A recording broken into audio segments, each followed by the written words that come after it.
Hi guys, welcome back to a new episode of How to Login.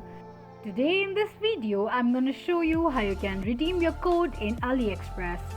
Keep watching the video till the end. To redeem code in AliExpress, firstly open up your AliExpress application. The home page of AliExpress application will appear on the screen. Search for any product from the home page or search it on search box at the top of the page. Select and tap on the product and click on Add to Cart option. Now all you need to do is tap on cart icon at the top right side of the page. Click on Checkout option. On the next page, tap on Promo Code option. Enter your code and click on Apply.